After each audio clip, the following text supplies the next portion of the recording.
Akashvani Kalaburagi.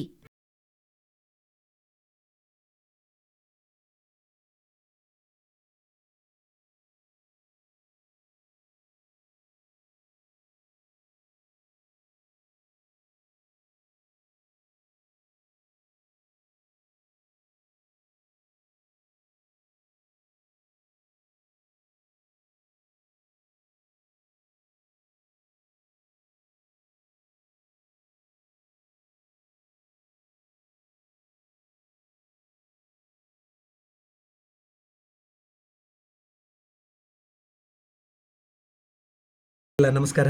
Ukraine ಮತ್ತು ರಷ್ಯಾದ ಮಧ್ಯೆ ಸಮರ ಪ್ರಾರಂಭ ಆದಾಗ ಅತ್ಯಂತ ಕಷ್ಟಕ್ಕೆ ಒಳಗಾದವರು ಅಲ್ಲಿ ಕಲಿಯುತ್ತಿರುವಂಥ ವೈದ್ಯಕೀಯ ವಿದ್ಯಾರ್ಥಿಗಳು, ಜೊತೆಗೆ ಅನೇಕ ಭಾರತೀಯರು. ಆದರೆ ಇಂತಹ ಸಂಕಷ್ಟದಲ್ಲಿರುವಂತಹ ವಿದ್ಯಾರ್ಥಿಗಳ ಮತ್ತು ಜನರ ಸುರಕ್ಷತೆಗಾಗಿ ಮತ್ತು ಅವರನ್ನ ತಾಯ್ನಾಡಿಗೆ ಮರಳಿಸುವಲ್ಲಿ ಆಪರೇಷನ್ ಗಂಗಾ ಎನ್ನುವ ವಿಶಿಷ್ಟ ಕಾರ್ಯಕ್ರಮದ ಮೂಲಕ ಕೇಂದ್ರ ಸರ್ಕಾರ ಬಹಳ ವಿಧಾಯಕ ಕೆಲಸವನ್ನ ಮಾಡಿದೆ. ಸಾವಿರಾರು ಭಾರತೀಯರನ್ನ ಸುರಕ್ಷಿತವಾಗಿ ತಾಯ್ನಾಡಿಗೆ ಕರೆತರುವ ಕಾರ್ಯಾಚರಣೆ ಇದೀಗ ಕೊನೆಯ ಹಂತಕ್ಕೆ ಮುಟ್ಟಿದೆ.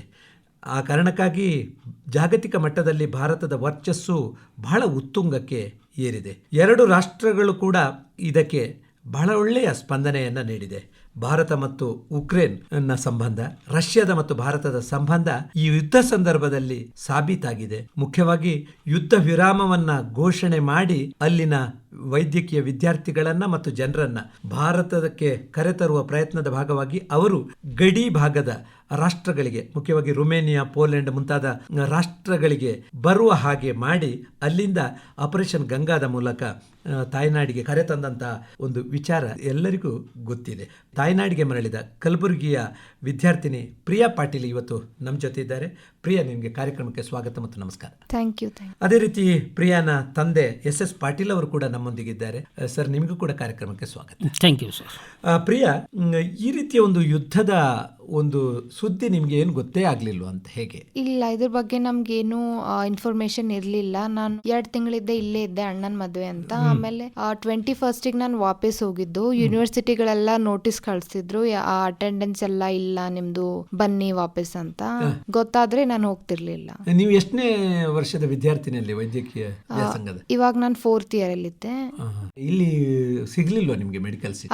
ಇಲ್ಲ, ಇಲ್ಲಿ ಸಿಕ್ಕಿಲ್ಲ. ನಾನು 2-3 ಸರ್ತಿ ಟ್ರೈ ಮಾಡಿದ್ದೆ ಆಕ್ಚುಲಿ. ಅವಾಗ ನಂಗೆ ಬರೀ ಡೆಂಟಲ್ ಸೀಟ್ ಸಿಕ್ಕಿತ್ತು. ಆಮೇಲೆ ಡೆಂಟಲ್ ನಾನು 1 year ಮಾಡಿದ್ದೆ ಕೂಡ, ಬಟ್ ಆದ್ರೆ ನಂಗೆ ಇಂಟ್ರೆಸ್ಟ್ ಇರ್ಲಿಲ್ಲ. ಸೊ ನಂಗೆ ಡಾಕ್ಟರ್ ಆಗ್ಬೇಕಂತ ಇತ್ತು, ಡೆಂಟಿಸ್ಟ್ ಅಲ್ಲ. ಅದಕ್ಕೆ ನಾನು ಅಲ್ಲಿ ಹೋಗಿದ್ದೆ. ಈಗ ಭಾರತದ ಈ MBBS ಉಕ್ರೇನ್ MBBS ಏನು ವ್ಯತ್ಯಾಸ? ಇಲ್ಲ, ಅವಧಿ ಇನ್ನೂ ಜಾಸ್ತಿ ಇದೆ, ಆದ್ರೆ ಫೀಸ್ ಕಮ್ಮಿ.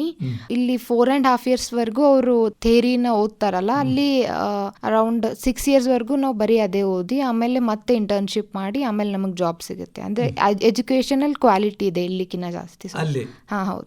ನೀವು ಅಲ್ಲಿ ಎಲ್ಲಿ ಇದ್ರಿ? 1 year ಹಾಸ್ಟೆಲ್ ಅಲ್ಲಿ ಇದ್ದೆ. ಆಮೇಲೆ ನಾನು ಅಪಾರ್ಟ್ಮೆಂಟ್ ಅಲ್ಲಿ ಇದ್ದೆ, ಫ್ಲಾಟ್ ಅಲ್ಲಿ. ಈಗ ಅಪಾರ್ಟ್ಮೆಂಟ್ ಅಲ್ಲಿ ಇದ್ದಾಗ ಈ ಯುದ್ಧ ಪ್ರಾರಂಭ ಆದಾಗ ಆ ಅನುಭವ ಹೇಗಿತ್ತು? ಸ್ಟಾರ್ಟ್ ಆದಾಗ ಫಸ್ಟ್ ಎಲ್ಲರೂ ಫೋನ್ ಮಾಡ್ತಿದ್ರು, ಬಿಕಾಸ್ ಬೆಳಗ್ಗೆ 4 ಗಂಟೆಗೆ ಸ್ಟಾರ್ಟ್ ಆಗಿತ್ತು. ಬಾಂಬ್ ಸೌಂಡ್ ಎಲ್ಲ ಕೇಳಿಸ್ತಿತ್ತು ನಮ್ಗೆ. ಕೇಳಿಸ್ತಾ ಇತ್ತು? ಹಾ, ಹೌದು. ನಿಮ್ಮ ಫ್ಲಾಟ್ ನ ಪಕ್ಕನೇನಾ ಅಲ್ಲ ದೂರದಲ್ಲಿ? ಅಂದ್ರೆ ನಾನು ಇರೋದು ಖಾರ್ಕಿವ್ ಅಲ್ಲಿ, ಸೊ ಬಾರ್ಡರ್ ಹತ್ರ ಆಗ್ತಿತ್ತು ಅಂತೆ. ಸೊ ಅದು ಸೌಂಡ್ ಎಲ್ಲ ಕೇಳಿಸ್ ಬರ್ತಿತ್ತು ನಮ್ಗೆ. ಖಾರ್ಕಿವ್ ಅಂದ್ರೆ ಏನು ದೊಡ್ಡ ನಗರನ? ದೊಡ್ಡ ನಗರ. ಅದು ಫಸ್ಟ್ ಕ್ಯಾಪಿಟಲ್ ಇತ್ತು. ಕೀವ್ಕಿನ್ನ ಮೊದಲು ಅದು ಸ್ವಲ್ಪ ವರ್ಷ ಹಿಂದೆ ಯುಕ್ರೇನ್ ನ ಕ್ಯಾಪಿಟಲ್ ಇತ್ತು. ಇಂಥ ಸಂದರ್ಭದಲ್ಲಿ ನಿಮ್ಗೆ ತುಂಬಾ ಭಯ ಆಗಿರ್ಬೇಕಲ್ಲ? ಹಾ, ಹೌದು, ಭಯ ಆಗಿತ್ತು. ಏನ್ ಮಾಡಿದ್ರಿ ಅದಕ್ಕೆ? ಏನಿಲ್ಲ, ನಾವೆಲ್ಲ ಬಂಕರ್ ಮೆಟ್ರೋ ಸ್ಟೇಷನ್ಗಳಲ್ಲೆಲ್ಲ ಹೋಗಿದ್ವಿ. ಅಂದ್ರೆ ಬಂಕರ್ಗಳ ಇದ್ದುವ? ಹೇಗೆ? ಹಳೆ ಬಿಲ್ಡಿಂಗ್ ಎಲ್ಲ ಅಪಾರ್ಟ್ಮೆಂಟ್ ಬಿಲ್ಡಿಂಗ್ ಗಳಲ್ಲೂ ಬಂಕರ್ ಇದೆ. ನಿಮ್ಮ ಫ್ಲಾಟ್ ನಲ್ಲಿ ಇತ್ತ? ಹಾ, ಹೌದು, ಇತ್ತು. ಹೇಗೆ ಬಂಕರ್ ಹೇಗೆ ಇರ್ತದೆ? ಅದು ಬಿಲ್ಡಿಂಗ್ ಎಷ್ಟು ಇರುತ್ತಲ್ಲ ಅಷ್ಟೇ ಸೈಜ್ ಇಂದು ತೆಳಗಡೆ ಅಂಡರ್ ಗ್ರೌಂಡ್ ಅಲ್ಲಿ ರೂಮ್ ತರ ಮಾಡಿರ್ತಾರೆ. ಅಲ್ಲಿ ವಾಶ್ರೂಮ್ ಆಮೇಲೆ ಸಪರೇಟ್ ರೂಮ್ಸ್ ಕೂಡ ಇದ್ವು. ಪೂರ್ತಿ ಅದು ಮೆಟಲ್ ಇಂದ ಕಟ್ಟಿ ಆಮೇಲೆ ಸಿಮೆಂಟ್ ಎಲ್ಲ ಮಾಡಿ, ಅಂದ್ರೆ ಫುಲ್ ಸೇಫ್ ಬಾಂಬ್ ಸಲುವಾಗಿ ಅಂತಾನೆ ಮಾಡಿರೋದು. ಅಂದ್ರೆ ಯುದ್ಧದ ಭೀತಿ ಮೊದಲೇ ಇದ್ದದ್ದಕ್ಕೆ ಈ ರೀತಿ ಬಂಕರ್ ಗಳನ್ನು ಮಾಡ್ತಾರೆ ಹೇಗೆ? ಹೌದು, ಮೊದ್ಲೆಲ್ಲ ಇತ್ತು. ರಷ್ಯಾ ಇಂದ ಇನ್ನೂ ಸಪರೇಟ್ ಆಗಿರ್ಲಿಲ್ಲ, ಅವಾಗ ಬಾಳ ಇತ್ತು. ಅದಕ್ಕೆ ಬಂಕರ್ ನಲ್ಲಿ ಎಷ್ಟು ದಿನ ಕಳೆದಿದ್ದೀರಿ? 8 days ಕಳೆದಿದೆ. 2 ದಿನ ಮೆಟ್ರೋ ಸ್ಟೇಷನ್ ಅಲ್ಲಿ, ಆಮೇಲೆ 5-6 ದಿನ ಬಂಕರ್ ಗಳಲ್ಲಿ. ಊಟ ಏನು ನಮ್ಗೆ ಯಾರು ಫೆಸಿಲಿಟೀಸ್ ಏನು ಮಾಡ್ಕೊಟ್ಟಿಲ್ಲ. ಮೆಟ್ರೋದಲ್ಲಿ ನೀರಿನ ಫೆಸಿಲಿಟಿ ಯುಕ್ರೇನಿಯನ್ ಗೌರ್ಮೆಂಟ್ ಮಾಡಿಕೊಟ್ಟಿತ್ತು. ಬಟ್ ಊಟ ಏನು ನಮಗೆ ಸಿಗ್ತಿರ್ಲಿಲ್ಲ. ಸೊ ನಾವು ನಮ್ಮ ಹತ್ರ ಇರೋ ಚಿಪ್ಸ್ ಬಿಸ್ಕೆಟ್ ಇವೆಲ್ಲ ತಿನ್ಕೊಂಡು ಇದ್ವಿ. ಎಷ್ಟು ದಿನ ಹಾಗೆ ಕಳೆದ್ರಿ ಪ್ರಿಯಾ? 8 days ಕಳೆದ. ಓಹೋ, 8 ದಿನ ಆದ ಮೇಲೆ ಎಲ್ಲಿ ಹೋದ್ರಿ? 8 ದಿನ ಆದ್ಮೇಲೆ ಇಂಡಿಯನ್ ಎಂಬಸಿಯಿಂದ ನೋಟಿಸ್ ಬಂತು, ನಾವು ಖಾರ್ಕಿವ್ ಖಾಲಿ ಮಾಡಬೇಕು. ಬಿಕಾಸ್ ಖಾರ್ಕಿವ್ ಮತ್ತೆ ಕೀವ್ 2 ಸಿಟಿ ಖಾಲಿ ಮಾಡ್ಬೇಕಂತ ಬಂದಿತ್ತು. ಬಿಕಾಸ್ ಅಲ್ಲಿ ಬಹಳ ಅಟ್ಯಾಕ್ ಆಗ್ತಿತ್ತು. ಸೊ ನಾವು ಎಲ್ಲರೂ ಟ್ರೈನ್ ಹತ್ಕೊಂಡು ಬಾರ್ಡರ್ ಹತ್ರ ಬನ್ನಿ, ನಾವು ರೆಸ್ಕ್ಯೂ ಮಾಡ್ತೀವಿ ಅಂತ ಇಂಡಿಯನ್ ಎಂಬಸಿಯಿಂದ ನೋಟಿಸ್ ಬಂದಿತ್ತು. ಸೊ ನಾವು ಬಾರ್ಡ್ರಿಗೆ ಹೋಗಕ್ಕೆ ಮತ್ತೆ ಟ್ರೈನ್ ಹತ್ತಿದ್ವಿ. ಈಗ ನೀವು ಕಲಿತಾ ಇದ್ದಂತ ಯೂನಿವರ್ಸಿಟಿ ಯಾವುದು, ಮತ್ತೆ ಅಲ್ಲಿಂದ ಪರ್ಮಿಷನ್ ಕೊಟ್ರ ನೀವು ಹೊರಗೆ ಹೋಗ್ಲಿಕ್ಕೆ? ನಾನು ಕಲಿತಿರೋ university VN Karazin national medical university ಅಂತ, ಗೌರ್ಮೆಂಟ್ ಯೂನಿವರ್ಸಿಟಿ ಅದು. ಅವರು ಇವಾಗ ರಜೆ ಇದೆ, 15 ಮಾರ್ಚ್ ವರ್ಗೂ ರಜೆ. ಸೊ ಆಮೇಲೆ ಏನಾಗುತ್ತೆ ಸಿಚುವೇಶನ್ ಅಂತ ಅದು ನೋಡಿ ಡಿಸೈಡ್ ಮಾಡ್ತೀವಿ, ನೀವೆಲ್ಲರೂ ನಿಮ್ ಕಂಟ್ರಿಗೆ ಹೋಗಿ ಅಂತ ಹೇಳಿದ್ರು. ಈಗ ಬಂಕರ್ ನಲ್ಲಿ 8 ದಿನ ಕಳೆದು ನೀವು ಮತ್ತೆ ಗಡಿ ಹತ್ತ ಬಂದ್ರೆ ಹೇಗೆ? ಹೌದು. ಆಮೇಲೆ ಟ್ರೈನ್ ಹತ್ತಿ. ಎಲ್ಲಿಂದ ಟ್ರೈನ್ ಹತ್ತಿದ್ದು? ಖಾರ್ಕಿವ್ ಇಂದ ಟ್ರೈನ್ ಹತ್ತಿದ್ದು. ಅಲ್ಲಿ ಬರುವಾಗ ಟ್ಯಾಕ್ಸಿ ಕೂಡ ಇರ್ಲಿಲ್ಲ. ನಾವು 7-8 ಕಿಲೋಮೀಟರ್ ಮತ್ತೆ ರೈಲ್ವೆ ಸ್ಟೇಷನ್ ವರೆಗೂ ನಡಿಬೇಕಾಯ್ತು. ಲಗೇಜ್ ಹೊತ್ಕೊಂಡು? ಹೌದು, ಲಗೇಜು ತರಕ್ ಆಗಿಲ್ಲ. ನಾವು ಬರೀ ಕೈಯಲ್ಲಿ ಪಾಸ್ಪೋರ್ಟ್ ಹಿಡ್ಕೊಂಡು ಬಂದಿದ್ದು, ಬಟ್ಟೆ ಎಲ್ಲ ಇವಾಗ ಬಂದು ತಗೊಂಡಿರೋದಷ್ಟೇ. ಬಂಕರ್ ಇರೋದು ಖಾರ್ಕಿವ್ ಅಲ್ಲಿ, ನಾವು ಸ್ಟೇಷನ್ ಇರೋದು ಒಂದು 7.5-8 ಕಿಲೋಮೀಟರ್ಸ್. 8 ಕಿಲೋಮೀಟರ್ ನಡ್ಕೊಂಡು ಬಂದ್ರಿ? ಹೌದು. ಅಲ್ಲಿ ವಾತಾವರಣ ಹೇಗಿತ್ತು ಆ ರೈಲ್ವೆ ಸ್ಟೇಷನ್ ನಲ್ಲಿ? ಯಾವ ರೀತಿ ನಿಮ್ಮನ್ನ ಟ್ರೀಟ್ ಮಾಡಿದ್ರು? ಅಲ್ಲಿ ಏನು ಫೆಸಿಲಿಟಿ ಇರ್ಲಿಲ್ಲ. ಆಮೇಲೆ ಬಹಳ ಜನ ಇದ್ರು, ಲೈನಲ್ಲೆಲ್ಲ ನಿಂತಿದ್ರು. ಅವ್ರು ಬರೀ ಮಕ್ಕಳಿರೋರಿಗೆ ಅಷ್ಟೇ ಬಿಡ್ತಿದ್ರು, ಅಲ್ಲಿನ ಜನರಿಗೆ ಅಷ್ಟೇ. ಇಂಡಿಯನ್ಸಿಗೆ ಯಾರು ಬಿಡ್ತಿರ್ಲಿಲ್ಲ. ನೀವೇನ್ ಮಾಡಿದ್ರಿ ಅದಕ್ಕೆ? ನಾವು ಅಲ್ಲಿ $100 ಕೊಟ್ಟಿದ್ವಿ ಗಾಡಿಗೆ, ಪ್ಲೀಸ್ ನಮ್ಮನ್ನ ಬೇಗ ಹತ್ತಕ್ ಮಾಡಿ. ಆಮೇಲೆ ಬಿಟ್ರು. ನನ್ ಜೊತೆ ಬಂದವ್ರು ಬಹಳಷ್ಟು ಜನ ಅಲ್ಲೇ ಉಳ್ಕೊಂಡ್ರು, ಹತ್ತಕ್ ಆಗ್ಲಿಲ್ಲ. ಯಾಕೆ? ಯಾವ ಕಾರಣಕ್ಕಾಗಿ? ಟ್ರೈನ್ ಅಲ್ಲಿ ಹತ್ತಕ್ ಆಗಿರ್ಲಿಲ್ಲ, ಟ್ರೈನ್ ಫುಲ್ ಆಗಿತ್ತು. ಆಮೇಲೆ ಡೋರ್ ಕ್ಲೋಸ್ ಮಾಡ್ಬಿಟ್ಟಿದ್ರು. ನಿಮ್ಮೊಟ್ಟಿಗೆ ಭಾರತೀಯರು ಇದ್ರೆ ಒಟ್ಟಿಗೆ ಕಾಲ್ನಡಿಗೆಯಲ್ಲಿ ಬಂದಾಗ ಅಲ್ಲಿಗೆ? ಇದ್ರು, 40 ಜನ ಇದ್ರು ಆಕ್ಚುಲಿ. ನೀವೆಷ್ಟು ಜನ ಟ್ರೈನ್ ಹತ್ತಿ ಬಿಟ್ರಿ? 3 ಜನ. ಅದೃಷ್ಟ ನಿಮ್ದಲ್ವಾ? ಅಲ್ಲಿಂದ ಎಷ್ಟು ಕಿಲೋಮೀಟರ್ ಜರ್ನಿ ಇದೆ ಅದು? ಎಲ್ಲಿವರೆಗೆ ಬಂದ್ರಿ ನೀವು? ಅಲ್ಲಿಂದ 1800 ಕಿಲೋಮೀಟರ್. ಲಿವಿವ್ ಅಂತ ಬಾರ್ಡರ್ ಅಲ್ಲಿರೋ ಸಿಟಿ ಅದು. ಯುಕ್ರೇನ್ ಅಲ್ಲೇ ಸ್ವಲ್ಪ ಬಾರ್ಡರ್ಗೆ ಹತ್ರ ಆಗೋ ಇದು. ಅಂದ್ರೆ ಅಲ್ಲಿಂದ ಬಾರ್ಡರ್ 70 ಕಿಲೋಮೀಟರ್ಸ್ ಏನೋ ಇತ್ತು. ಟ್ರೈನ್ ಇಳಿದಾದ್ಮೇಲೆ ಮತ್ತೆ ಮುಂದೆ ಅಲ್ಲಿ ಟ್ಯಾಕ್ಸಿ ಎಲ್ಲ ಇದ್ವು. ಅವರು ರೇಟ್ ಎಲ್ಲ ಜಾಸ್ತಿ ಮಾಡ್ಬಿಟ್ಟಿದ್ರು. ಹಣ ಇತ್ತ ನಿಮ್ಮಲ್ಲಿ ಕೈಯಲ್ಲಿ? ನಾನು ಜಸ್ಟ್ ಇಂಡಿಯಾದಿಂದ ಹೋಗಿದ್ದೆ ಅಲ್ಲ, ಸೊ ಪೇರೆಂಟ್ಸ್ ಕೊಟ್ಟಿದ್ರು ಅಲ್ಲಿ ಮನೆ ರೆಂಟ್ ಎಲ್ಲ ಕೊಡಕ್ಕೆ, ಅದೇ ಕೊಟ್ಟು ಬಂದೆ. ಅಲ್ಲಿಂದ ಟ್ಯಾಕ್ಸಿಯಲ್ಲಿ ಹತ್ತಿ ಅವರು ಸ್ವಲ್ಪ ಬಿಟ್ರು ಬಾರ್ಡರ್ ಹತ್ರ, ಒಂದು 8 ಕಿಲೋಮೀಟರ್ಸ್ ಅಷ್ಟು ಹಿಂದೆ ಬಿಟ್ಟಿದ್ರು. ಆಮೇಲೆ ಬಾರ್ಡರ್ 8 ಕಿಲೋಮೀಟರ್ಸ್ ನಡ್ಕೊಂಡು ಬಾರ್ಡರ್ ಹತ್ರ. ಎಷ್ಟು ಜನ ನಡ್ಕೊಂಡು ಬಂದ್ರಿ ಅಲ್ಲಿಂದ? 300 ಏನೋ ಜನ ಇದ್ರು. ಒಟ್ಟಿಗೆ ಒಂದು ಗುಂಪಾಗಿ ಬಂದ್ರಿ? ಹೌದು. ನಾನೊಂದು ಮಾತು ಕೇಳಿದ್ದೇನೆ, ಭಾರತದ ಧ್ವಜ ಹಿಡ್ಕೊಂಡು ಬಂದವರಿಗೆ ಬಹಳ ಸುರಕ್ಷಿತವಾಗಿ ಹೋಗ್ಲಿಕ್ಕೆ ಬಿಡ್ತಾ ಇದ್ರು, ಅನುಕೂಲ ಮಾಡಿ ಕೊಡ್ತಾ ಇದ್ರು ಜನ ಅಂತ, ಹೌದಾ? ಇಲ್ಲ, ನನ್ನ ಫ್ರೆಂಡ್ಸ್ ಹೇಳಿದ್ರು ನಾನು ಈ ರೀತಿ ಅನುಕೂಲ ಮಾಡಿಕೊಟ್ಟಿದ್ರು ಅಂತ. ಬಟ್ ನಾನು ಈ ತರ ಏನು ಪರ್ಸನಲಿ ಎಕ್ಸ್ಪೀರಿಯನ್ಸ್ ಮಾಡಿಲ್ಲ. ಅಲ್ಲಿಂದ ಬಾರ್ಡರ್ ಕ್ರಾಸ್ ಮಾಡಿದ್ವಿ. ಅಲ್ಲಿ 1 ಡೇ ಲೈನ್ ಅಲ್ಲಿ ನಿಂತ ಮೇಲೆ ಅವಾಗ ನಾವು ಬಾರ್ಡರ್ ಕ್ರಾಸ್ ಮಾಡಕ್ಕಾಗ. ಸುಮ್ನೆ ನಿಂತಿರ್ಬೇಕಷ್ಟೇ. ಬಹಳ ಜನ ಇದ್ರು, ಅಳಗಾಡಕ್ಕೂ ಆಗ್ತಿರ್ಲಿಲ್ಲ. ಎಂತ ಬಹಳ ಕಠಿಣವಾಗಿರ್ತಕ್ಕಂಥ ಒಂದು ಪ್ರಯಾಣ ಇದು. ಅಲ್ಲಿಂದ ಆಮೇಲೆ ಬಾರ್ಡರ್ ಕ್ರಾಸ್ ಮಾಡಿದ್ವಿ.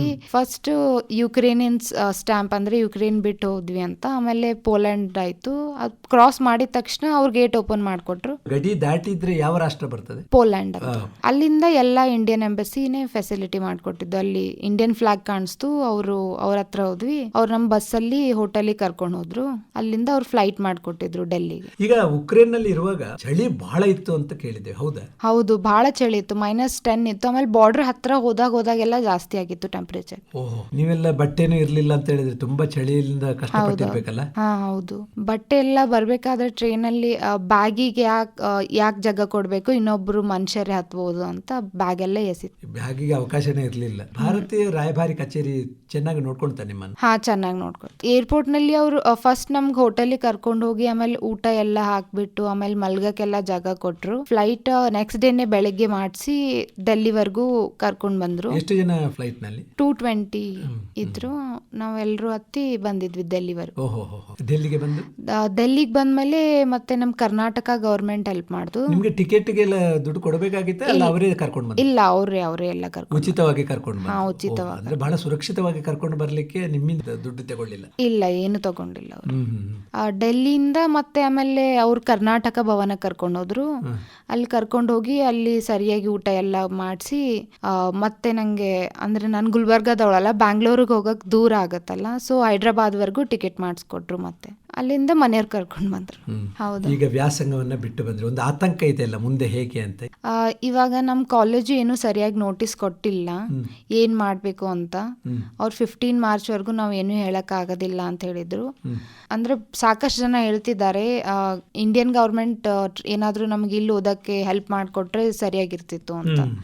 ಬಿಕಾಸ್ ಇವಾಗ ಕಾಲೇಜ್ಗಳಿಗೆಲ್ಲ ಬೆಂಕಿ ಎಲ್ಲ ಹತ್ಕೊಂಡಿದೆ. ಆಮೇಲೆ ನಮ್ಮ ಡಾಕ್ಯುಮೆಂಟ್ಸ್ ಎಲ್ಲ ಅಲ್ಲೇ ಇರೋದು, 10th ಸ್ಟ್ಯಾಂಡರ್ಡ್ದು 12th ಎಲ್ಲ ಸರ್ಟಿಫಿಕೇಟ್ ಎಲ್ಲ ಒರಿಜಿನಲ್ ಅವ್ರ ಹತ್ರನೇ ಇರೋದು. ಫೋನ್ಗಳೇನು ಆಫ್ ಆಗಿಲ್ಲ. ಆಹಾರದ ಕ್ರಮ ಹೇಗಿತ್ತು ಉಕ್ರೇನ್ ಅಲ್ಲಿ? ಅಲ್ಲಿ ಸ್ವಲ್ಪ ಪ್ರಾಬ್ಲಮ್ ಆಗ್ತಿತ್ತು ಬಿಕಾಸ್ ಅಲ್ಲಿ ನಾನ್ ವೆಜ್ ಫುಡ್ ಅಲ್ಲ, ನಾನ್ ತಿನ್ನೋದಿಲ್ಲ. ಸೊ ಈ ರೀತಿಯಾಗಿ ಏನ್ ಮಾಡಿದ್ರಿ ಅದಕ್ಕೆ? ಬ್ರೆಡ್ ಜಾಮ್ ಎಲ್ಲ ತಿಂದಿದ್ದು. ಟೈಮ್ ಸಿಕ್ಕಾಗ ಸ್ವಲ್ಪ ಅಡಿಗೆ ಮಾಡ್ಕೋಕ್ ಟ್ರೈ ಮಾಡ್ತೀವಿ. ಅಂದ್ರೆ ಈಗ ಶಿಕ್ಷಣ ಕಂಟಿನ್ಯೂ ಆಗ್ಬೇಕಾದ್ರೆ ಸರ್ಕಾರ ನೆರವನ್ನು ಕೊಡಬೇಕು. ಹೌದು ಹೌದು. ನಿಮ್ಮ ಹಾಗೆ ನಿಮ್ಮ ಗೆಳೆಯರು ಎಷ್ಟು ಜನ ಬಂದಿದ್ದಾರೆ ನಿಮ್ಮ ಗೊತ್ತಿದ್ದ ಹಾಗೆ ಕಲಬುರಗಿ? ಒಬ್ರು ಜೀವಿತ ಅಂತ, ಅವರು ಕಲಬುರ್ಗಿದವರು, ಅವರೊಬ್ರು ಬಂದಿದ್ರು. ಆಮೇಲೆ ಆಯುಷಿ ಅಂತ ನನ್ ಜೂನಿಯರ್ ಅವರು ಬಂದಿದ್ರು. ನನ್ನ ತಮ್ಮ ಒಬ್ರು ಅಲ್ಲೇ ಇಲ್ಲ, ನನ್ನ ಜೊತೆ ಯುಕ್ರೇನಲ್ಲಿ ಓದ್ತಿದ್ರು. ಬಟ್ ಅವರು ಅಣ್ಣನ್ ಮದ್ವೆ ಮುಗಿಸಿ ವಾಪಸ್ ಬಂದಿಲ್ಲ ನನ್ನ ಜೊತೆ. ಅದ ಕಾರಣ ಇಲ್ಲಿ ಉಳ್ಕೊಂಡ್ರು. ಹೌದು. ಅವರು ಹೋಟೆಲ್ ಮ್ಯಾನೇಜ್ಮೆಂಟ್ ಓದ್ರು, ಬಿಸ್ನೆಸ್ ಅಲ್ಲಿ. ಈಗ ಈ ಒಂದು ಆಪರೇಷನ್ ಗಂಗಾ ಬಹಳ ದೊಡ್ಡ ಒಂದು ಯೋಜನೆ ಮೂಲಕ ಭಾರತೀಯರನ್ನು ಸುರಕ್ಷಿತವಾಗಿ ತಾಯ್ನಾಡಿಗೆ ಮರಳುವಂತೆ ಮಾಡಿದಂತ ಒಂದು ಹೇಳಿಕೆ ಇದೆ. ನಿಮ್ಗೆ ಏನಿಸ್ತದೆ ವಿದ್ಯಾರ್ಥಿನಿಯಾಗಿ, ನೀವೇನು ಹೇಳ್ತೀರಿ ಈ ಕಾರ್ಯಾಚರಣೆಗೆ? ಕಾರ್ಯಾಚರಣೆ ಎಲ್ಲ ಸರಿಯಾಗೇ ಇತ್ತು. ಬಿಕಾಸ್ ಯಾವ ಕಂಟ್ರಿದವರು ಏನು ಮಾಡಕ್ ಆಗ್ತಿರ್ಲಿಲ್ಲ ಒಳಗಡೆ ಬಂದು. ಆಮೇಲೆ ಭಾರತ ನಮಗ್ ಕರೆಕ್ಟ್ ಬಾರ್ಡರ್ ದಾಟಿದ ತಕ್ಷಣ ಅಲ್ಲಿಂದ ಎಲ್ಲ ಮುಂದೆ ಮನೆವರೆಗೂ ಬರೋವರೆಗೂ ಸುರಕ್ಷಿತವಾಗಿ ಬಹಳ ಹೆಲ್ಪ್ ಮಾಡಿದ್ರು. ಏನ್ ಅನಿಸ್ತಾ ಇದೆ ಅಲ್ಲಿಂದ ಆ ಒಂದು ಭೀಕರವಾಗಿರ್ತಕ್ಕಂಥ ಪರಿಸ್ಥಿತಿಯಿಂದ ಪಾರಾಗಿ ಬಂದಾಗ ಪ್ರಿಯ? ಅಲ್ಲಿಂದ ಬರ್ತೀವೋ ಇಲ್ಲ ಅಂತ ನಮ್ಗೇನು ಇದು ಆಸೆ ಬಿಟ್ಬಿಟ್ಟಿದ್ವಿ ನಾವು ವಾಪಸ್ ಬರೋದು. ಇವಾಗ ಬಂದಿದ್ದೀವಿ ಅಂತ ಇವಾಗ ಸೇಫ್ ಅನಿಸ್ತಿದೆ. ಕರ್ನಾಟಕದ ಒಬ್ಬ ನವೀನ್ ಅನ್ನುವ ವೈದ್ಯ ವಿದ್ಯಾರ್ಥಿ ಜೀವವನ್ನೇ ತೆರಬೇಕಾಯ್ತು. ಅದನ್ನೆಲ್ಲ ನೋಡುವಾಗ ಭಯ ಆಗಿತ್ತಲ್ವಾ? ಹೌದೌದು, ಭಯ ಆಗಿತ್ತು, ಬಹಳ ಭಯ ಆಗಿತ್ತು. ಬಂಕರ್ನಲ್ಲಿ ಇದ್ದು ಆಮೇಲೆ ಕಾಲ್ನಡಿಗೆಯಲ್ಲಿ ಬಂದು ಇಷ್ಟೆಲ್ಲ ಕಷ್ಟಗಳನ್ನು ಅನುಭವಿಸಿ ತಾಯ್ನಾಡಿಗೆ ಮರಳಿದ ಒಂದು ತೃಪ್ತಿ ಅಲ್ವಾ? ಹೌದು. ನಮ್ಗೆ ಏನಾದ್ರೂ ಭಾರತ ಸರ್ಕಾರ ಹೆಲ್ಪ್ ಮಾಡಿಕೊಟ್ರೆ ನಾವು ಟ್ರಾನ್ಸ್ಫರ್ ತಗೋಬೇಕಂತ ಇದೀವಿ, ಇಲ್ಲೇ ಕಂಟಿನ್ಯೂ ಮಾಡ್ಬೇಕಂತ. ಬಿಕಾಸ್ ಇವಾಗ ವಾಪಸ್ ಹೋಗೋಕ್ಕೂ ನಮಗ್ ಭಯ ಆಗ್ತಿದೆ. ಈ ರೀತಿಯಾಗಿ ದೊಡ್ಡ ಕಾರ್ಯಾಚರಣೆ ಮಾಡಿ ಭಾರತ ಸರ್ಕಾರ ನಿಮ್ಮನ್ನೆಲ್ಲ ಸುರಕ್ಷಿತವಾಗಿ ಕರ್ಕೊಂಡು ಬಂದಿದೆ ತಾಯ್ನಾಡಿಗೆ. ಏನ್ ಹೇಳ್ತೀನಿ ನೀವು ಅವರಿಗೆ? ಥ್ಯಾಂಕ್ ಯು ಅಂತ ಹೇಳ್ತೀನಿ. ಬಿಕಾಸ್ ಅಲ್ಲಿಂದ ಬಂದ್ಮೇಲೆ ಪೋಲೆಂಡ್ ಅಲ್ಲೆಲ್ಲ ತುಂಬಾ ಕಷ್ಟ ಆಗಿತ್ತು, ವೀಸಾ ಎಲ್ಲ ಇರ್ಲಿಲ್ಲ ನಮ್ಮ ಹತ್ರ. ಸೊ ಮನೆವರೆಗೂ ತಂದು ಬಿಟ್ಟಿದ್ದಕ್ಕೆಲ್ಲ ಥ್ಯಾಂಕ್ ಯು. ಈಗ ಪರಿಸ್ಥಿತಿ ತಿಳಿಯಾದ್ರೆ ಮತ್ತೆ ಹೋಗ್ಬೇಕಂತ ಇದ್ದೀರಾ ಹೇಗೆ? ಇವಾಗ ಹೋಗ್ಬೇಕಂತ ಇದೀವಿ, ಬಟ್ ಭಯ ಆಗುತ್ತಲ್ಲ, ಒಂದ್ ಭಯ ಇರುತ್ತೆ, ಅದು ಒಂದು ಆತಂಕ ಭಯ ಇದ್ದೇ ಇರ್ತದೆ. ಹೌದೌದು. ಯುಕ್ರೇನ್ ಮತ್ತು ರಷ್ಯಾದವ್ರಿಗೆ ಏನ್ ಮನ್ವಿ ಅಂತಂದ್ರೆ ಯುದ್ಧ ಆದಷ್ಟು ಬೇಗ ನಿಲ್ಸ್ಬೇಕು ಅಂತ, ಶಾಂತಿ ಸಮಾಧಾನ ಇರಬೇಕು ಅಂತ. ಹೌದು, ಅನಾವಶ್ಯಕವಾಗಿ ಮಾಡಿರೋ ಯುದ್ಧ ಇದು. ಅದಕ್ಕೆ ಯುದ್ಧ ಬೇಡ, ಶಾಂತಿ ಬೇಕು. ಹೌದು ಅಲ್ವಾ? ಶೆಲ್ ಬೀಳ್ತಿರುವುದನ್ನು ನೋಡಿದ್ದೀರಿ, ಬಂಕರ್ಗಳಲ್ಲಿ ವಾಸ ಮಾಡಿದ್ದೀರಿ, ಉಟ್ಟ ಬಟ್ಟೆಯಲ್ಲಿ ಕಾಲ್ನಡಿಗೆಯಲ್ಲಿ ಗಡಿಗೆ ಬಂದು ಆಪರೇಷನ್ ಗಂಗಾದ ಮೂಲಕ ಸುರಕ್ಷಿತವಾಗಿ ತಾಯ್ನಾಡಿಗೆ ಮರಳಿದ್ದೀರಿ. ಇಂಥ ಒಂದು ಭೀಕರವಾದಂತಹ ಒಂದು ಘಟನೆಗಳನ್ನ ನೋಡಿ, ಕಣ್ಣಾರೆ ನೋಡಿ ಅನುಭವಿಸಿ ತಾಯ್ನಾಡಿಗೆ ಬಂದಿದ್ದೀರಿ ಸುರಕ್ಷಿತವಾಗಿ. ಅದಕ್ಕೆ ನಿಮಗೆ ಅಭಿನಂದನೆಗಳು. ಮತ್ತು ನಿಮ್ಮ ತಂದೆಯವರಿದ್ದಾರೆ, ನೋಡೋಣ, ಮಾತಾಡೋಣ ಅವರಲ್ಲಿ. ನಮಸ್ಕಾರ ಪಾಟೀಲ್. ನಮಸ್ಕಾರ ಸರ್. ಪಾಟೀಲ್ರೇ, ಮಗಳು ಸುರಕ್ಷಿತವಾಗಿ ಮನೆ ಸೇರಿದ್ದಾಳೆ, ಏನು ಅನಿಸ್ತಾ ಇದೆ? ತುಂಬ ಸಂತೋಷ ಆಗಿದೆ ಸರ್, ಮಗಳು ಬಂದಿತ್ತು. ಈ ರೀತಿಯ ಒಂದು ಘಟನೆ ಅಲ್ಲಿ ಆಗ್ತಾ ಇದ್ದಾಗ ಮಗಳು ಉಕ್ರೇನ್ನಲ್ಲಿದ್ಲು, ನಿಮ್ಮ ಆತಂಕ ಹೇಗಿತ್ತು ಅಂತ? ನಮ್ಮ ಆತಂಕ ಹೇಳಲಾರ್ದಷ್ಟಿತ್ತು ಸರ್. ಯಾಕಂತಂದರೆ ಅಲ್ಲಿ ಯಾವಾಗ 24th ನಮಗೆ ಅಲ್ಲಿ 4 ಗಂಟೆಗೆ ಸ್ಟಾರ್ಟ್ ಆಗಿದೆ ಅಂತ ಹೇಳಿದ್ಲು. ನಮಗೆ 7:30 ಸುಮಾರು ಫೋನ್ ಬಂತು, 7:08 ಇಲ್ಲ ಇಲ್ಲಿ ಬಾಂಬಿಂಗ್ ನಡೆದದ ಅಂತ ಅಂದ್ಕೊಳ್ಳೆ ನಾನು ಇಮಿಡಿಯೇಟ್ ನನ್ನ ಮಗಳಿಗೆ ಹೇಳಿದೆ, ನಾನು ಇದು ಇದ್ದಂತೂ ಸ್ಟಾರ್ಟ್ ಆಗ್ಯದಮ್ಮ, ನೀನೇನಾದರೂ ದುಡ್ಡು ತೊಗೊಂಡು ಇನ್ನೊಂದಿಷ್ಟು ದುಡ್ಡು ಹಾಕಿದೆ, ನಿನ್ನ ಏನದ ಅಲ್ಲೇ ಸೈಂಪ್ ಹೋಗಿ ಶಾಪ್ನಲ್ಲಿ ನೀವು ಏನಾದರೂ ಒಂದು 4-5 ದಿನದಷ್ಟು ಆಹಾರ ನೀರು ಕೂಡ ನೀವು ಪರ್ಚೇಸ್ ಮಾಡಿ ಇಟ್ಕೋಬೇಕು. ನಮ್ಮ ಬಂಕರ್ ಅದಂದು ಗೊತ್ತಿತ್ತು, ಅಲ್ಲೇ ಆದಷ್ಟು ಸೇಫ್ ಏನಪ್ಪ ಅಂತಂದ್ರೆ ಅಲ್ಲೇ ಇರಿ ಅಂತೇಳಿ ನಾನು ಸಲಹೆ ಕೊಟ್ಟೆ ನನ್ನ ಮಗಳಿಗೆ. ಈಗ ನಿಮ್ಗೆ ಎಷ್ಟು ಮಕ್ಕಳು ಪಾಟೀಲ್ರೆ? ನನಗೆ 3 ಜನ ಮಕ್ಕಳು ಸರ್. ಇವಳು ಎಷ್ಟನೇವಳು ಪ್ರಿಯ? ಇವಳು 2ನೇದವಳು. ಕಾಲೇಜ್ದವ್ರು ಏನಪ್ಪ ಅಂತಂದ್ರೆ ಪ್ರಾಕ್ಟಿಕಲ್ ನಡೆದಿದೆ. ಈಗ ಪ್ರಾಕ್ಟಿಕಲ್ ಅಂತ ಹಿಂಗಿರ್ತದೆ ಸರ್, ಹೋಗಿ ಪೇಷಂಟ್ ನೋಡ್ಬೇಕು. ಅಲ್ಲಿ ಪೇಷಂಟ್ ನೋಡ್ಲಿಲ್ಲಪ್ಪ ಅಂತಂದ್ರೆ ಎಕ್ಸಾಮ್ದಾಗ ಬರೋದು ಕಷ್ಟ. ಈಗ ನಮಗೆ ಹೇಳಲಿಕ್ಕತ್ಲು, ನಾವು ಪೇಷಂಟೇ ನೋಡಿಲ್ಲ ಎಕ್ಸಾಮ್ದಾಗ ನಾನು ಏನು ಬರೀಲಿ ಅಂದಾಗ ನಾವು ಎಲ್ಲ ಸ್ವಲ್ಪ ಇದು ವಿದ್ಯುತ್ ವಾತಾವರಣ ಇತ್ತು, ನಮಗೂ ಕೂಡ ಭಯ ಇತ್ತು. ಆ ಭಯದಲ್ಲೇ ಆಕಿ ಹೇಳೋದ್ರಿಂದ ನಾವು ಏನಪ್ಪ ಅಂತಂದ್ರೆ ಕಳಿಸಿದೆವು. ಮುಂದೆ 3ನೇ ದಿನಕ್ಕೆ ಇದು ಸ್ಟಾರ್ಟ್ ಆಯಿತು. ನೀವು ಉಕ್ರೇನ್ಗೆ ಯಾಕೆ ಕಳಿಸಿದ್ರಿ ಮಗಳನ್ನು? ಸರ್, ಇಲ್ಲಿ ನೀಟ್ ಅಂತೂ ಅದೇ ಫಸ್ಟ್ ಟೈಮ್ ನೀಟ್ ಆಗಿದ್ದು. ನಮ್ಮ ಮಗಳು ಏನು ಎಕ್ಸಾಮ್ ಬರೋದಲ್ಲ, ಅವಾಗ CET ಇತ್ತು. ಅದಕ್ಕಿಂತ ಮುಂಚೆ ನೀಟ್ ಫಸ್ಟ್ ಟೈಮ್ ಸ್ವಲ್ಪ ಭಾಳ ವಿದ್ಯಾರ್ಥಿಗಳು ಜರ ಫೇಸ್ ಮಾಡಲಿಕ್ಕೆ ಪ್ರಾಬ್ಲಮ್ ಆಗಿದೆ, ಕಷ್ಟ ಆಗಿದೆ. ಹೀಗಾಗಿ ನಾವೇನಪ್ಪ ಅಂತಂದ್ರೆ ಆಕೆಗೆ ಆಗಲಿಲ್ಲ. ಮುಂದೆ ಇದು ಡೆಂಟಲ್ ಮಾಡಿದ್ರು ಕೂಡ ಆಕೆ ಸಮಾಧಾನ ಇರಲಿಲ್ಲ. ಮತ್ತು ನಾನು ಹೋಗ್ತೀನಿ, ಇವ್ರ ಫ್ರೆಂಡ್ಸ್ ಎಲ್ಲ ತಯಾರಾದರು, ಜೀವಿತ ಅದು, ನಾವು ಇಲ್ಲೇ ಉಕ್ರೇನ್ಗೆ ಹೋಗ್ತೀವಿ ಅಂತಂದಾಗ ಆಕೆನೂ ರೆಡಿ ಆದಲು. ಆಯಿತು, ಮತ್ತು ನಾನು ಮೆಡಿಕಲ್ ಮಾಡ್ರಿವ, ನಿಮ್ಮ ಫ್ರೆಂಡ್ಸ್ ಎಲ್ಲ ಹೊಂಟಿದ್ದಾರೆ, ಹೀಗಾಗಿ ಕಳಿಸಿ. ಎಷ್ಟಿತ್ತು ಫೀಸ್ ಅಲ್ಲಿ? ಅಲ್ಲಿ ಫೀಸು ಭಾರತ ರೂಪಾಯಲ್ಲಿ ಇಯರ್ಲಿ 5 lakh ಇದೆ ಸರ್. ಅಂದರೆ ಭಾರತಕ್ಕೆ ಕಂಪೇರ್ ಮಾಡಿದ್ರೆ ಕಡಿಮೆ? ಫೀಜಿಗೆ ಕಂಪೇರ್ ಮಾಡಿದ್ರೆ ಭಾಳ ಕಡಿಮೆ ಇಲ್ಲಿ ಫೀಜಿಗೆ. ಈಗ ಈ ಒಂದು ಆಪರೇಷನ್ ಗಂಗಾ ಕಾರ್ಯಾಚರಣೆ ಮೂಲಕ ಮಗಳು ತಾಯ್ನಾಡಿಗೆ ಬಂದಿದ್ದಾಳೆ, ಏನು ಅನಿಸ್ತಾ ಇದೆ ನಿಮಗೆ? ಸರ್, ಆಪರೇಷನ್ ಗಂಗಾ ನಮ್ಮ ಮೋದಿಯವರು ಭಾಳ ಒಳ್ಳೆ ಕೆಲಸ ಮಾಡಿದ್ದಾರೆ. ಈಗ ಭಾಳ ಜನ ವಿದ್ಯಾರ್ಥಿಗಳು, ಪಾಪ ವಿದ್ಯಾರ್ಥಿಗಳು ಎಷ್ಟೇ ಆಗಲಿ, ಅವರಿಗೆ ಏನೂ ಗೊತ್ತಾಗಂಗಿಲ್ಲ. ಅವೇನೋ ಹೇಳ್ತಿರ್ತಾರೆ. ಬಟ್ ಯಾವ ಕಂಟ್ರೀಸು ಕೂಡ ಉಕ್ರೇನ್ನಲ್ಲಿ ಯುದ್ಧ ನಡೆದಾಗ ಯಾರಿಗೆ ಅಲ್ಲೇನು ಹೆಲ್ಪ್ ಮಾಡೋಕ್ಕಾಗಲ್ಲ, ಯಾರಿಗೆ ಆಗಲ್ಲ. ಇನ್ನು ಅನಿವಾರ್ಯ ಆದರೂ ಕೂಡ ನಮ್ಮ ಪ್ರಧಾನಿಯವರು ಉಕ್ರೇನ್ ಪ್ರೆಸಿಡೆಂಟ್ಗೂ ಮತ್ತು ಈ ರಷ್ಯಾ ಪ್ರೆಸಿಡೆಂಟ್ಗೂ ಮಾತಾಡಿ ವಿದ್ಯಾರಾಮ ಘೋಷಣೆ ಮಾಡಿ ಉಳಿದಂಥ ವಿದ್ಯಾರ್ಥಿಗಳನ್ನು ಕತ್ತರಿಸಲಿಕ್ಕೆ ಪ್ರಯತ್ನ ಮಾಡಿದ್ದಾರೆ. ಮತ್ತು 5 ರಾಷ್ಟ್ರಗಳಲ್ಲಿ ಪ್ರತಿಯೊಂದು ಬಾರ್ಡರ್ ಸಣ್ಣ ಕಂಟ್ರಿಯಲ್ಲಿ ಅಲ್ಲಿ ಕೂಡ ಏನಪ್ಪ ಅಂತಂದರೆ ಮಿನಿಸ್ಟ್ರಿ ಕಳಿಸಿದ್ದಾರೆ. ಆಪರೇಷನ್ ಗಂಗಾ ಮೂಲಕ ಏನಪ್ಪ ಜನರಿಗೆ ಕರ್ತರ್ಲಿಕ್ಕೆ ಈ ಪೋಲೆಂಡ್ ಆಗಲಿ, ಹಂಗೇರಾ, ರೊಮೇನಿಯಾ, ಇನ್ನೂ 1-2 ಇದಾವ್ರಿ, ಎಲ್ಲ ಕಡೆ ಮಿನಿಸ್ಟರ್ ಕಳಿಸಿದ್ದಾರೆ ಮತ್ತು ಭಾಳ ಚಂದ ಅರೇಂಜ್ಮೆಂಟ್ ಮಾಡಿದ್ದಾರೆ. ಈಗ ನಾನು ನಮ್ಮ ಮಗಳ ಕಡೆಯಿಂದ ಕೇಳಿದ್ದು, ಬಾರ್ಡ್ರಿಗೆ ಬಂದ ತಕ್ಷಣ ನಮ್ಮ ಇಂಡಿಯಾದಷ್ಟು ಫಾಸ್ಟ್ ಯಾವ ಕಂಟ್ರಿನೂ ಏನಪ್ಪ ಅಂತಂದ್ರೆ ಅವ್ರ ಕಂಟ್ರಿ ಕರ್ಕೊಂಡು ಹೋಗಿಲ್ಲ. ಭಾರತದ ಕಾರ್ಯಾಚರಣೆ ಬಹಳ ಸ್ಪೀಡ್ ಆಗಿದೆ, ಚೆನ್ನಾಗಿ ಅರೇಂಜ್ಮೆಂಟ್ ಮಾಡಿದ್ದಾರೆ. ಈಗ ಮಗಳದ್ದು 4ನೇ ವರ್ಷಕ್ಕೆ ಆಗುವಾಗ ಈ ರೀತಿ ಆಗಿದೆ, ಮುಂದೆ ಹೇಗೆ? ಮುಂದೆ ನೋಡಿ ಸರ್, ಇನ್ನೂ ಅದೇ ಆತಂಕದಲ್ಲಿದ್ದೇವೆ ನಾವು. ಏನಾದರೂ ಸರ್ಕಾರ ನಮಗೆ ಇಲ್ಲೇ ಅವ್ರನ್ನ ಕಲೀಲಿಕ್ಕೆ ಅವಕಾಶ ಮಾಡಿಕೊಟ್ರೆ ಭಾಳ ಒಳ್ಳೆಯದಂತ ಹೇಳಿ ನಾನು ಸರ್ಕಾರಕ್ಕೆ ಆಕಾಶವಾಣಿ ಮುಖಾಂತರ ಒತ್ತಾಯ ಮಾಡ್ತಾ ಇದ್ದೆ. ತುಂಬ ಒಳ್ಳೆಯದು. ಯಾಕೆಂದರೆ ಸುಮಾರು ಮಂದಿ ವಿದ್ಯಾರ್ಥಿಗಳು ಈ ರೀತಿ ಆತಂಕದಲ್ಲೇ ಇದ್ದಾರೆ. ಅವರಿಗೆಲ್ಲ ಒಂದು ಸರ್ಕಾರ ಬೆಂಬಲವನ್ನು ಕೊಡಬೇಕು, ಈ ಒಂದು ಸಂಕಷ್ಟದ ಕಾಲದಲ್ಲಿ ಅವರಿಗೆ ಒಂದು ಅವಕಾಶವನ್ನು ಮಾಡಿಕೊಡಬೇಕು ಅನ್ನೋದು. ಕೊನೆಯದಾಗಿ, ನಿಮ್ಮ ಮಗಳಂತೆ ಸಾವಿರಾರು ಮಕ್ಕಳು ಬಂದಿದ್ದಾರೆ, ಆ ಎಲ್ಲರಿಗೆ ಏನು ಹೇಳಲಿಕ್ಕೆ ಇಚ್ಛೆ ಪಡ್ತೀರಿ ಒಬ್ಬ ಪಾಲಕರಾಗಿ? ಎಲ್ಲ ಮಕ್ಕಳು ಆತಂಕದಲ್ಲಿದ್ದರು ಸರ್, ಎಲ್ಲರೂ ಸುರಕ್ಷಿತವಾಗಿ ಬಂದಿದ್ದಾರೆ. ಅವ್ರಿಗೆ ಏನಪ್ಪ ಅಂತಂದ್ರೆ ಒಳ್ಳೆ ಏನಪ್ಪ ಅಂತಂದ್ರೆ ಮುಂದಿನ ಭವಿಷ್ಯ, ಮುಂದೆ ಧೈರ್ಯ ತಂದುಕೊಳ್ರಿ. ಮುಂದೆ ಏನಾದರೂ ಸರ್ಕಾರ ಏನಪ್ಪ ಅಂತಂದ್ರೆ ನಿಮ್ಗೆ ಅವಕಾಶ ಮಾಡಿ ಕೊಡ್ತದೆ, ಏನಪ್ಪ ಮುಂದೆ ನಿಮ್ಮ ಎಜುಕೇಷನ್ ಕಂಟಿನ್ಯೂ ಮಾಡಿರಿ ಅಂಥೇಳಿ ಒಂದು ಇದ್ರ ಮುಖಾಂತರ. ತುಂಬ ಒಳ್ಳೆಯದು. ಯಾಕಂದರೆ ಉಕ್ರೇನ್ನಲ್ಲಿದ್ದಾಗ ಪ್ರಿಯ ಹೇಳಿದಾಗೆ ನರಕ ಸದೃಶವಾಗಿರ್ತಕ್ಕಂಥ ಮತ್ತು ಭಯಾನಕವಾಗಿರ್ತಕ್ಕಂಥ ವಾತಾವರಣ, ಗಡಿ ದಾಟಿದ ಮೇಲೆ ಸ್ವರ್ಗ ಸದೃಶವಾದಂಥ ಒಂದು ವಾತಾವರಣ. ನಿಜಕ್ಕೂ ಕೇಂದ್ರ ಸರ್ಕಾರವನ್ನು ನಾವು ಮುಕ್ತ ಕಂಠದಿಂದ ಪ್ರಶಂಸಿಸಬೇಕು. ಮತ್ತು ಮಕ್ಕಳಿಗೆ ಬಹಳಷ್ಟು ಸುರಕ್ಷತೆಯನ್ನು ಕೊಟ್ಟು ತಾಯ್ನಾಡಿಗೆ ಮರಳುವಂತೆ ಮಾಡಿ. ಪ್ರಿಯ ಪಾಟೀಲ್ ಹಾಗೂ SS ಪಾಟೀಲ್ರೆ, ಉಕ್ರೇನ್ ಮತ್ತು ರಷ್ಯಾದ ನಡುವೆ ಯುದ್ಧ ಆದ ನಂತರದಲ್ಲಿ ಪರಿಸ್ಥಿತಿ ಮತ್ತು ತಾಯ್ನಾಡಿಗೆ ವಾಪಸ್ಸಾದ ಬಗ್ಗೆ ಮತ್ತು ಭಯಾತಂಕದ ಆ ವಾತಾವರಣವನ್ನು ಹೇಗೆ ನಿವಾರಿಸಿಕೊಂಡು ಈ ಕಡೆ ಸುರಕ್ಷಿತವಾಗಿ ಬರಲಿಕ್ಕೆ ಸಾಧ್ಯ ಆಯಿತು ಅನ್ನೋದರ ಬಗ್ಗೆ ಆಕಾಶವಾಣಿ ಕೇಳುಗರ ಜೊತೆ ವಿವರವಾದಂಥ ಮಾಹಿತಿಯನ್ನು ಹಂಚಿಕೊಂಡದಕ್ಕಾಗಿ ನಿಮಗಿಬ್ಬರಿಗೂ ನಮ್ಮ ಆಕಾಶವಾಣಿ ಕೇಳುಗರ ಪರವಾಗಿ ವಂದನೆಗಳು. ಮತ್ತು ಪ್ರಿಯ, ನಿನ್ನ ಪಾಲಿಗೆ ಮುಂದಿನ ದಿನಗಳು ಶುಭ ಆಗಲಿ ಅಂತ ಹಾರೈಸ್ತಾ ಇಲ್ಲಿವರೆಗೆ ಬಂದು ಮಾತಾಡಿದ್ದಕ್ಕಾಗಿ ನಿಮಗೆ ಹೃತ್ಪೂರ್ವಕ ವಂದನೆಗಳು. ಧನ್ಯವಾದ. ಧನ್ಯವಾದ.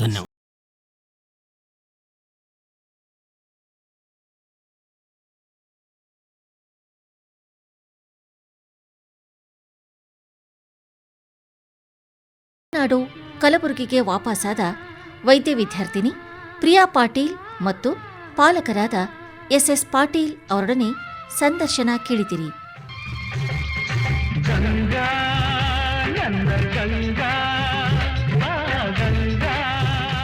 ಇವರನ್ನು ಸಂದರ್ಶಿಸಿದವರು ಡಾಕ್ಟರ್ ಸದಾನಂದ್ ಪೆರ್ಲಾ.